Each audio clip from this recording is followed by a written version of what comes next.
তিস্তা বাংলাদেশের উত্তরাঞ্চলের জীবিকা ও আশার প্রতীক। এই নদীর জলেই একসময় সেচ হতো 7 লক্ষ হেক্টর জমিতে। কৃষি, মাছ, নৌ চলাচল সবই ছিল তিস্তা কেন্দ্রিক। কিন্তু আজ সেই নদী যেন এক দীর্ঘশ্বাস। নদীর বুকে বেড়েছে বালির চর, ফাটল।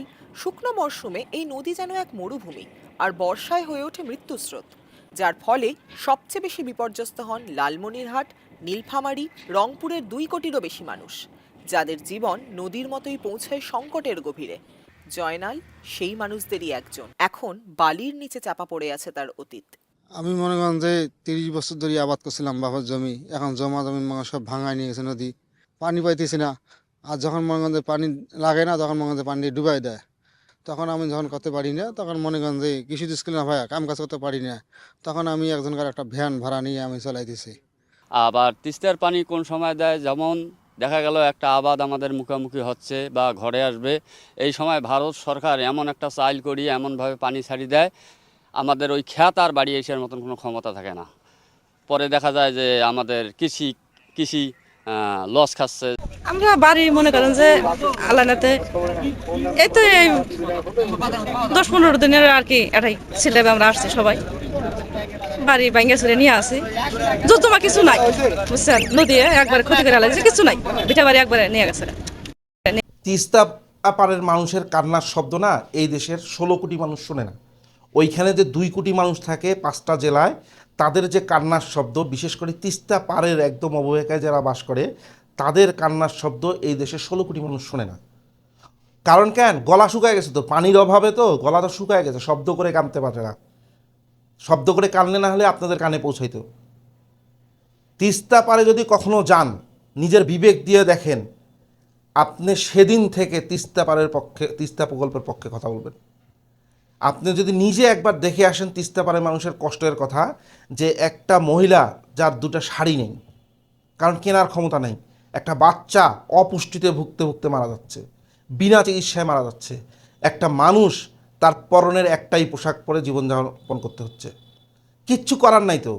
আপনি যখন রাতের গভীরে মধ্যরাতে যখন ঘুমাইতে গেছে, যে গতকালকে দেখছে মাঠে ফসল হয়েছে, এই ফসলটা তুলব, মাঝরাতে শো শো করে শব্দ আসে, মুহূর্তের মধ্যে ভেসে চলে যায় সব, ঘরবাড়ি সব, গবাদি পশু সব ভেসে চলে যায়, ফসলের কথা বাদই দিলেন, ওটা খুঁজেও পাওয়া যায় না।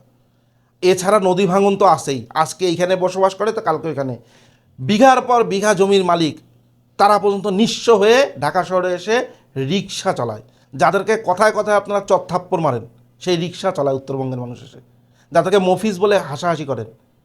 এই যে সারা বাংলাদেশের উন্নত জেলাগুলো আছে, সেখানে যে কাজ করে দিনমজুর হিসাবে, তাদেরকে উঠতে বসতে গালিগালাজ করেন এই উত্তরবঙ্গের মানুষদেরকে। এরা এত ফকির না, এরা অনেকের এত পরিমাণে জমি ছিল এবং কৃষিতে এত স্বয়ংসম্পূর্ণ ছিল যে আপনার মতন মানুষকে দিনে 3বার করে কেনার ক্ষমতা রাখত। কিন্তু ওই যে তিস্তা, ওরা তো কৃষিকাজটাই জানে, ওরা কৃষিকাজ ছাড়া তো আর কিছু জানে না। আর 3 ফসলি জমি হয়, উর্বর জমি, একদম খাড়া পানি নামে, ওই পানি দিয়ে চাষ হয়, ওই চাষ দিয়ে ওদের আর কারো কাছে যাইতে হইতো না। কিন্তু এই যে 1980 সাল থেকে শুরু হয়েছে তিস্তার উপর অত্যাচার, এবং এই অত্যাচারের সাথে বাংলাদেশের কয়েকজন শাসক স্পষ্টভাবে জড়িত। বাংলাদেশের কয়েকজন শাসক স্পষ্টভাবে ভারতের সাথে দালালি করে, আঁতাত করে এই তিস্তার এই সমস্যা তৈরি করছে। সেই গল্পই বলতে আসছি।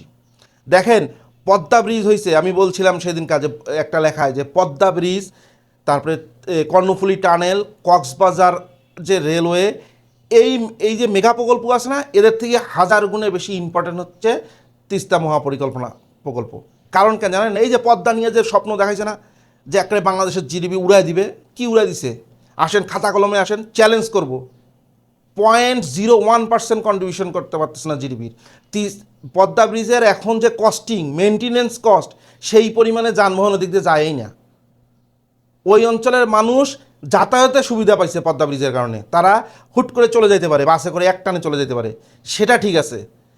কিন্তু ওইখানে কোনো মানুষ কি পদ্মা ব্রিজের অভাবে না খেয়ে মারা যাচ্ছিল?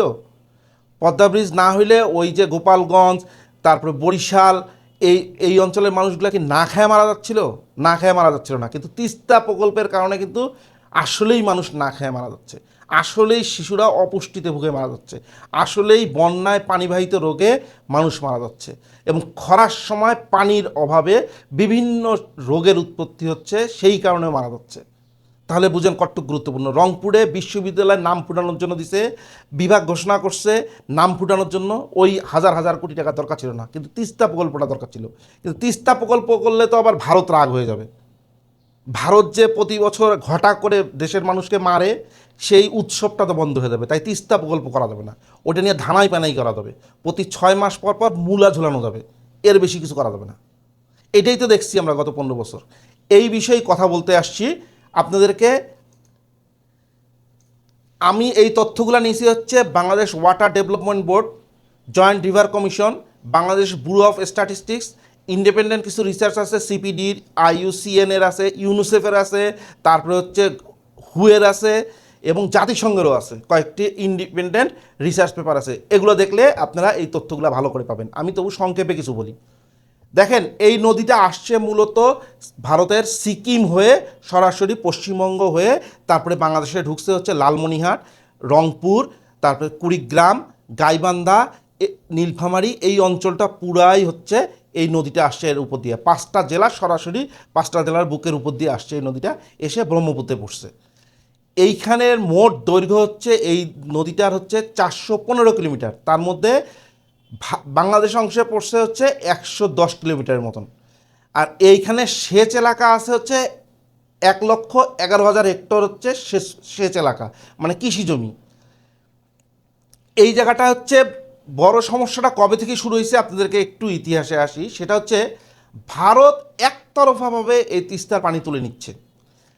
যেখানে শুষ্ক মৌসুমে কয়েক হাজার কিউসেক পানি ছিল 1980 সালের আগে, সেখানে এখন এখানে হচ্ছে শুষ্ক মৌসুমে মাত্র 300 থেকে 500 কিউসেক পানিতে নেমে আসছে।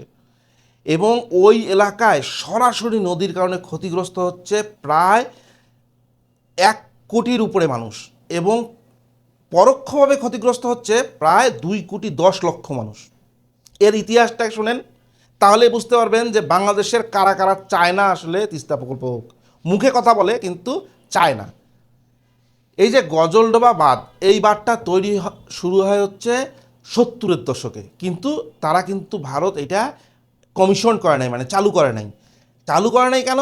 1980 সালের শুরুর দিকে তৎকালীন সময়ে বাংলাদেশে প্রেসিডেন্ট ছিলেন জিয়াউর রহমান।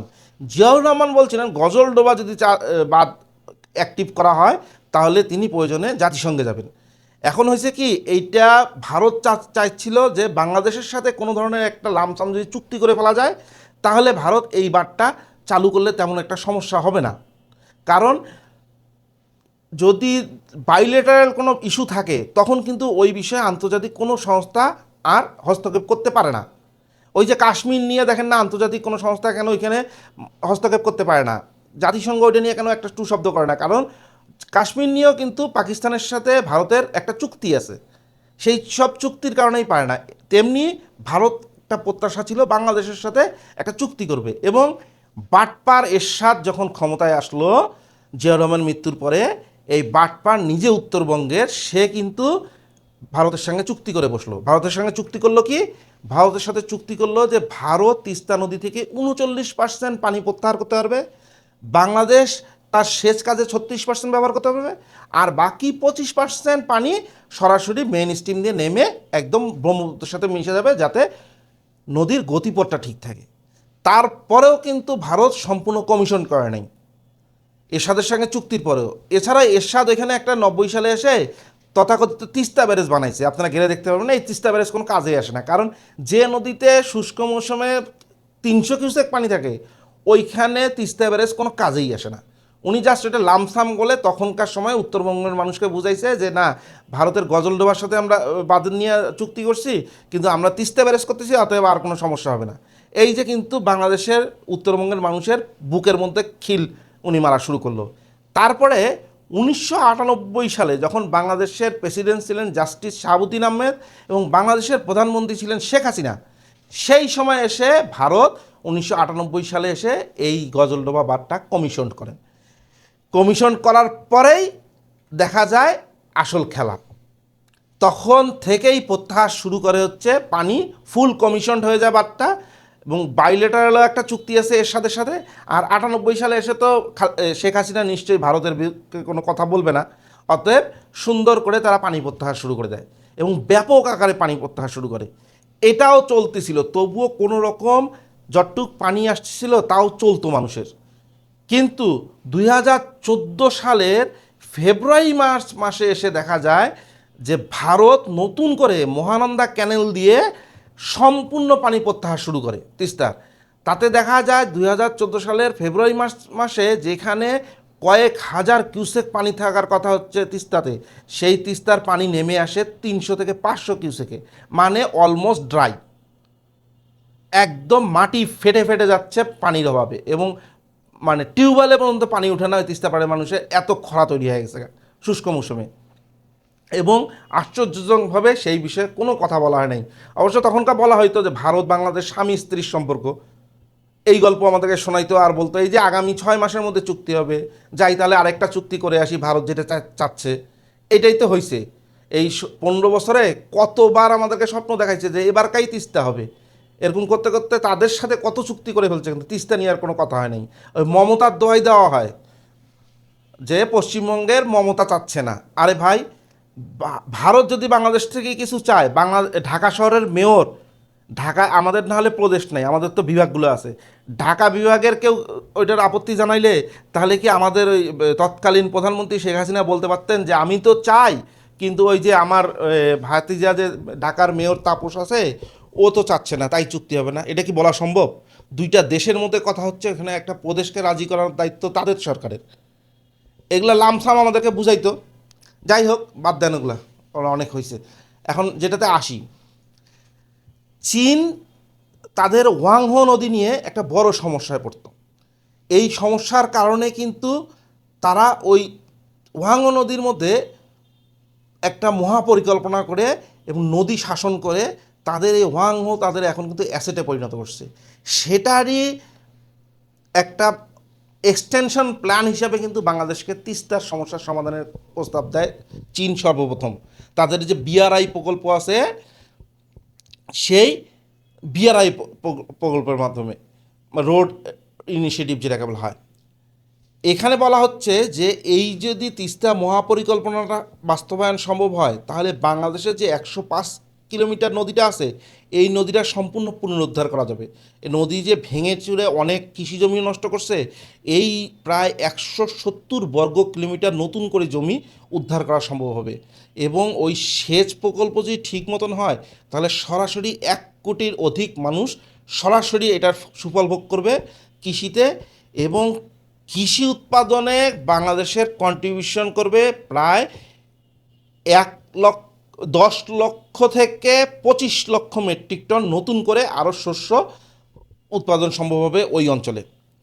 এছাড়া প্রায় 1 লক্ষ জেলের কর্মসংস্থান হবে, এবং এই মহাপরিকল্পনার আন্ডারে নতুন করে আরও প্রায় 10 লক্ষ কর্মসংস্থান তৈরি হবে এই মহাপরিকল্পনা বাস্তবায়ন করলে।